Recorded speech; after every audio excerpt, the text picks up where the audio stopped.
Welcome to the Suspense Squad, where writers introduce and interview other authors and writers. And today we have the fabulous James R. Hannibal with us. Yay!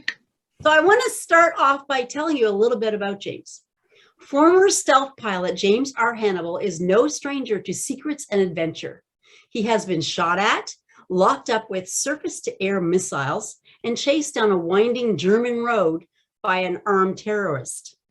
He is a two-time Silver Felchian Award winner for his Section 3 Mysteries for Kids and a Thriller Award nominee for his Nick Barron Covert Ops series for adults.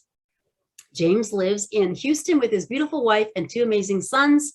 He has a rare multi-sense synesthete, meaning of all his senses intersect. He sees and feels sounds and smells and hears flashes of light. If he tells you chocolate cake you offered him smells blue and sticky, take it as a compliment. We're so glad to have you. Can you tell us a little bit about the senses thing? Yeah, so it's called synesthesia. And there are multi-levels. In fact, about 1 in 4,000 Americans have a form of synesthesia. The most basic and most prevalent form is called chromesthesia, where sounds have color. And as a side effect of that, concepts like days of the week and numbers and letters also have specific colors. It's hereditary. For whatever reason, they believe it's actually attached to the same sort of gene that can result in multiple sclerosis, which is a strange association, but they really aren't quite entirely sure what causes it. It's known as a neurological phenomenon. Both of my sons have it, and my father has it. And so the result is that I ended up with about a 1 in a million combination where most of my senses intersect. And so like it says, I see and hear flashes of light. I see and feel smells, things like that. I was able to capitalize on it once I understood it better and use it in combat situations as a predator commander to hunt bad guys and catch a sniper in Afghanistan. Wow. Very cool. Very interesting. Mm-hmm. Well, we're glad that you're with us today. And can you tell us about your newest release? Show us the cover and then read us the back cover copy. All right. So this is Elysium Tide. And well, you're gonna make me read on camera. I have to put on my glasses for that part. Yeah. Just to be safe here. So Dr. Peter Chesterfield is the top neurosurgeon at the Royal London Hospital. He's also a workaholic, and after a blow up with a colleague, his boss orders him to attend a medical symposium at the luxurious Elysium Grand on the island of Maui. During a midnight walk on the beach, Peter pulls a woman with a skull fracture from the water, and despite all his skill, she dies in his arms, leaving him with only one clue to what happened to her: the word Honu. Obsessed with finding the cause of his patient's death, discovering what or who ripped the power over life and death from his surgeon's hands, Peter becomes entangled in an ongoing investigation. He also becomes a source of deep irritation to Detective Lisa Kealoha, who has jurisdiction over the case. The reluctant pair join forces, diving deep into Maui's evolving gang culture and unearth a conspiracy that runs deeper than either could have imagined. Knowing too much is deadly, and they must catch the killer before the killer catches them. Oh, I can't wait to read. Elysium Tide. That's awesome. Well, we're going to have some questions for you today. So let's start off with Miss Dana. Hi, James. So great to have you here. I am fascinated with the stories you write. The last one I read was, I think, Chasing the Lion or something like that. Yep, Chasing the White Lion. And it was fascinating. So what I want to know is, I mean, it was obvious that there was so much research that went into that. And I'm sure some of it might have been your past experience, but how do you research your books and how do you organize it? So I do get deep into my research. I think for the Blue Ridge folks, I actually wrote a blog series on the research process that I use, because there's two sides of it. You can get very detailed in research, but you can also get bogged down, and it becomes a barrier to getting your novel finished. And that's the threat for me, because I'm very detail oriented. I used to hunt bad guys and be very investigative in that process, working in the intelligence community. And so I tend to get really bogged down. And so I created this sort of loop or algorithm to avoid getting stuck in the loop, so I could escape the research. And basically the answer to that loop, that stuck loop, is for my wife to come in and smack me over the head with a pillow and say, get back to work. But so I do use whiteboards, I think, which we can talk about when we get into plotting and things like that. But I use dictation when I'm walking. I walk to think, and so I use dictation, dragon dictation, to keep my notes, and then I use a file system. So a lot of folks use Scrivener, which is a writing program. I used it for a while, and I found that I was getting kind of bogged down with the details of Scrivener itself. And so I just took what I was doing in Scrivener, and I just created a file system in Word or in, I use Mac computer. So in the Mac OS, I just, my files are basically, different. I've got a research folder, and that research has different aspects of reach. I've got character folders and things like that. And that's how I kind of organize my notes. I love hearing how different people, their different processes. Oh, you know what I did? And there's something I can talk about that I haven't been able to talk about for a long time, specifically to Chasing the White Lion. I also do, I find is unique ways, not just, you don't want to spend all your time on Google. When I first started writing with Wraith, I started in libraries, which I know a lot of the younger viewers are going to be like what? But it was the note cards in the library thing. I was going into whatever I could find in declassified CIA archives to make sure that some of the things that I already knew that, I had declassified sources for, to make sure that I was okay to say them and could prove it when the Air Force reviewed my work. But in this case, with Chasing the White Lion, we're talking about a multi-level con. So our team of elite thieves that's working with the CIA agent is trying to infiltrate this big crime syndicate, and they're using a multi-level con to do that. And a lot of the con work is sleight of hand. It's just on a grander scale at times. And so I actually was signed up for and was selected to be a test student for a masterclass by Penn and Teller. And so my research was in this, several week-long masterclass with a very small group of students with Penn and Teller, watching them. And it was all pre-recorded stuff, but we were giving feedback and getting feedback. And that was a really cool way to do research on the sleight of hand aspects of con games. Wow. That's fascinating. That sounds fun. Fascinating. Yeah, absolutely. Virginia, you have two questions. I do. And I think you probably kind of touched on this, the first one a little bit, answering Dana's. You've been through, being a fighter pilot, fighting in Afghanistan, those are big challenges. So what is your biggest challenge in writing? Definitely time management is the biggest challenge, especially it's getting worse.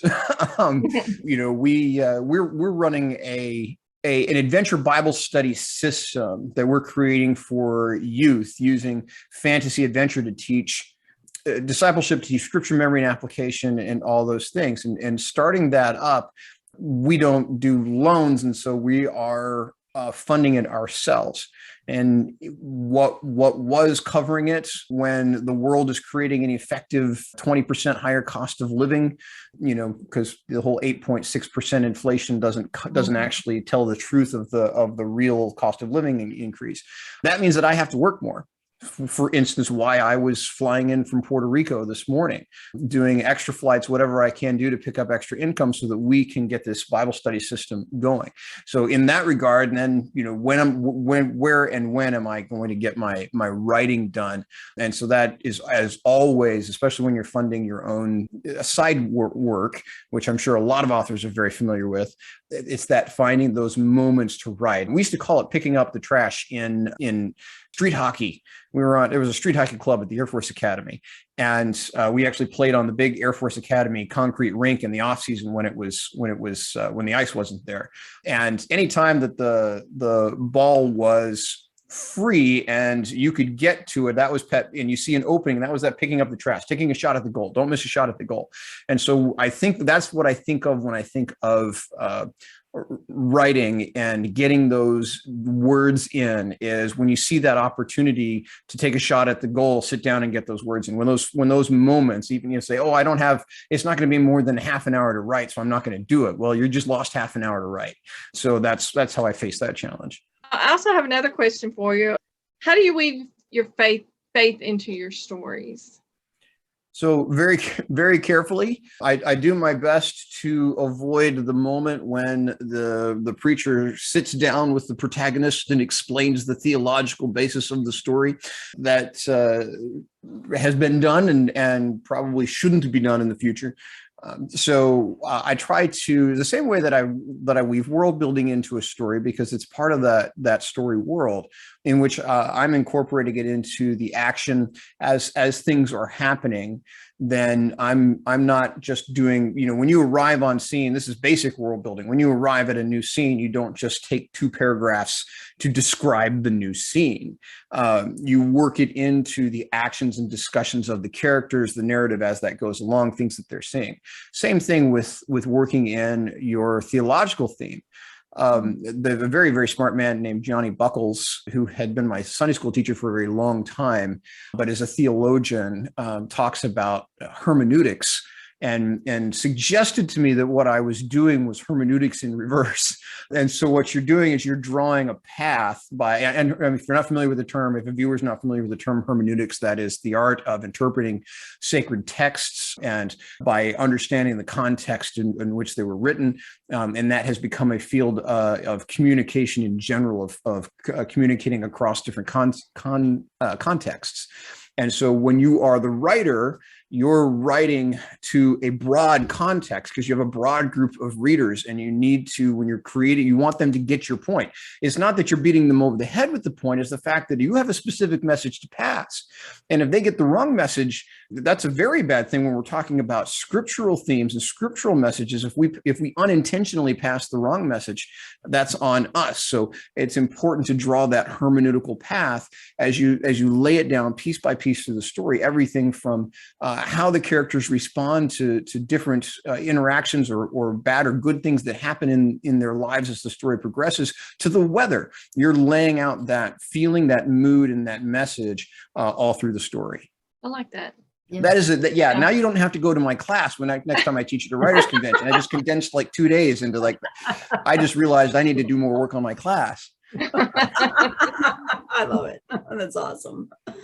Okay, next up is Hope.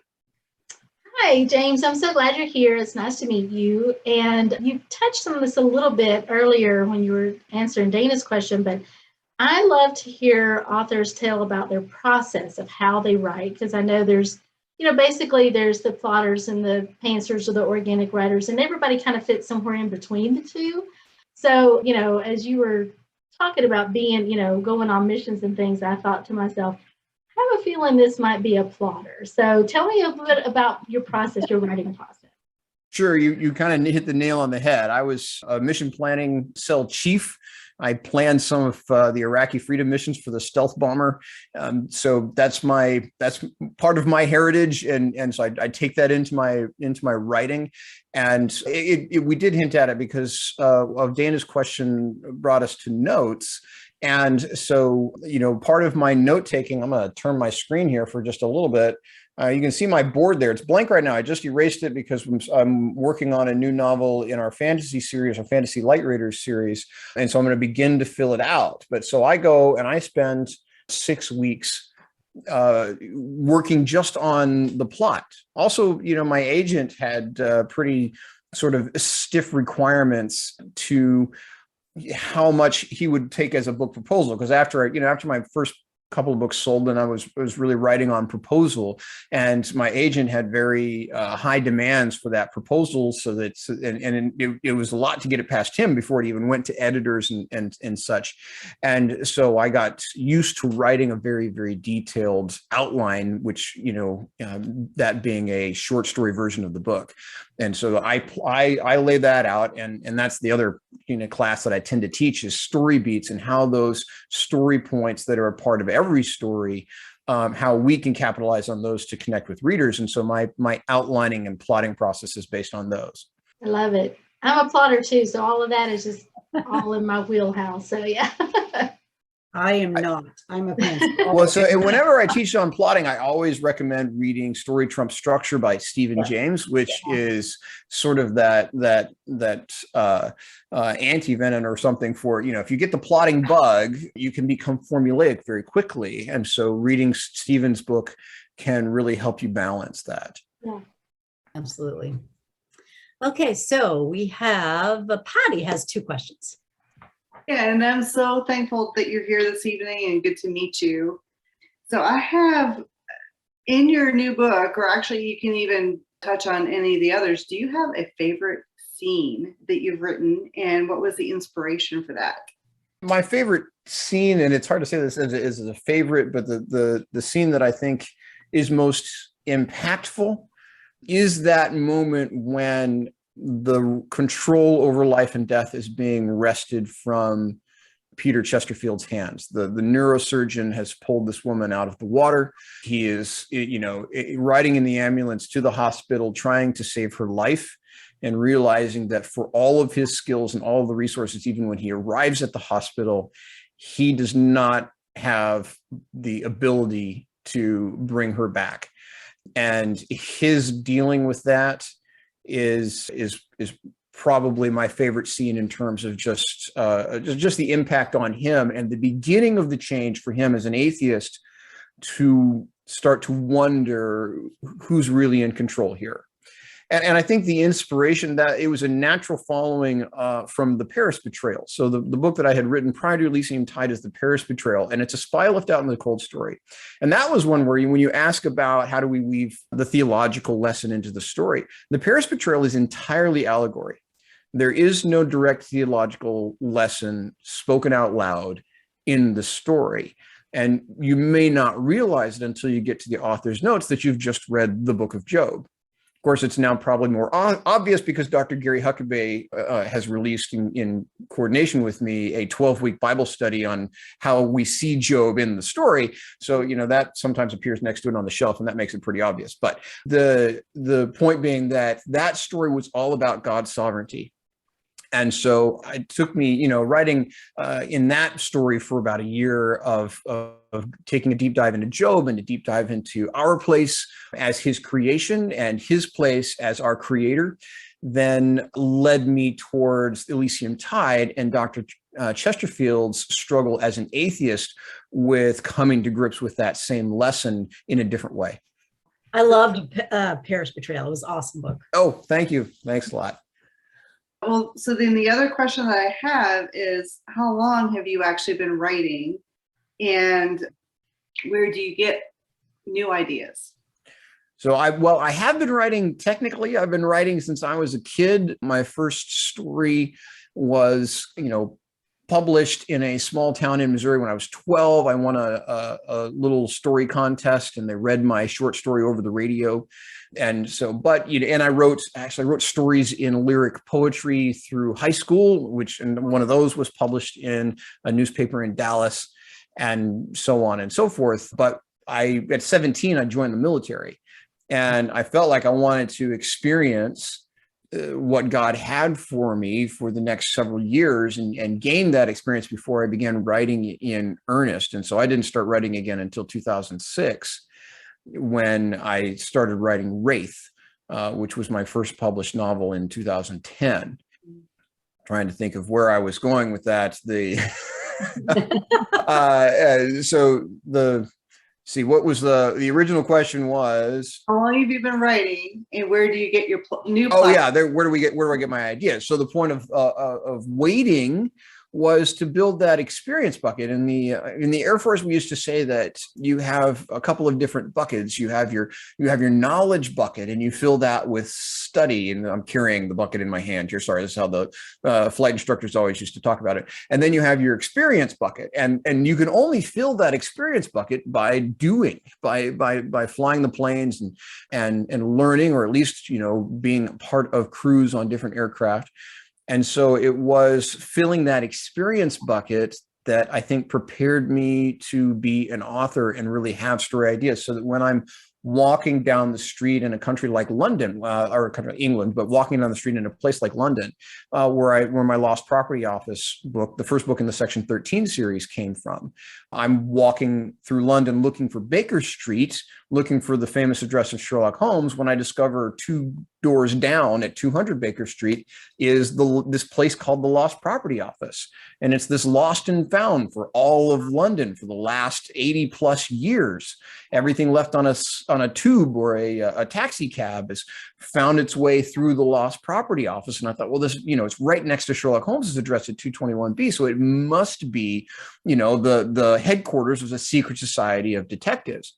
And so now you're in London, and so you can't throw a stone without hitting history someplace. And so, okay, maybe there are other secret societies that are butting heads here. And so you've got the secret society of spies that go back to Merlin, and a secret society of Arthurian knights that keep dragons out of our way. And that's why we don't see them every day, and things like that. And so, knowledge and study, and the fact that I had worked in secret cultures for a very long time contributed to the building of that idea. So I think my ideas come because inspiration is waiting for us, but I have the experience bucket and sometimes the knowledge bucket to begin to develop those once the inspiration strikes. Love that. Do you still have that short story that you wrote, or whatever you wrote when you were 12? I do not. I wish that I did. Wouldn't that be great? I asked that because when I was younger, I started writing my own Mindy Dobson series, kind of like a Nancy Drew book, and I wish I would have kept it. I have a big old book of all the poetry that I wrote that my mother saved. And so that was funny because she, I got a package one day and it's like, here's all your lyric poetry, don't lose this. Like, yeah, you're a very smart woman. Okay, so my question for you is, tell us something about yourself that we can't find anywhere on the internet, that you can tell us, of course. And that's a hard question because I've been doing this, I've been published for 12 years. And so I do get that question a lot. And so this may have come out before, but I think the best answers for you is that I juggle. I made, when other kids were mowing lawns and shoveling driveways in high school to make money, I was juggling and riding a unicycle, and I had an agent, and I worked with the snake lady and the guy who ripped phone books in half, and I was a carny. And I still do carry some of that talent around with me. I still juggle occasionally to entertain my kids, That's awesome. I love it. Oh, that's awesome. Any final questions for James? I have one. Top Gun and Maverick, tell us your real feelings. Oh, well, I'm very grateful for Top Gun because it inspired me as a teenager. In fact, and it boosted Air Force recruiting to no end. Didn't do a whole lot for Navy recruiting. And it appears to be doing exactly the same thing now. And I have not seen Top Gun. We're going to go watch it as a Father's Day treat when I'm not flying, which, I'm in one of my short 24-hour breaks between flying right now. But my kids are planning to take me to see the new movie when I come back from, I think, my next trip. But everything I've heard says it's very authentic. It's very good. The fact that they didn't use CGI and they put the cameras and the actors in the flight decks, in the airplanes, that means a lot. So I have high regard for the original, and I expect to have high regard for the new one. I've heard nothing but good things about it. And as you know, my husband is a jet enthusiast, so we're looking forward to going to it this week, actually. So yeah. Well, James, thank you so much for chatting with us today. And look for his book that's available now, and we'll see you next time.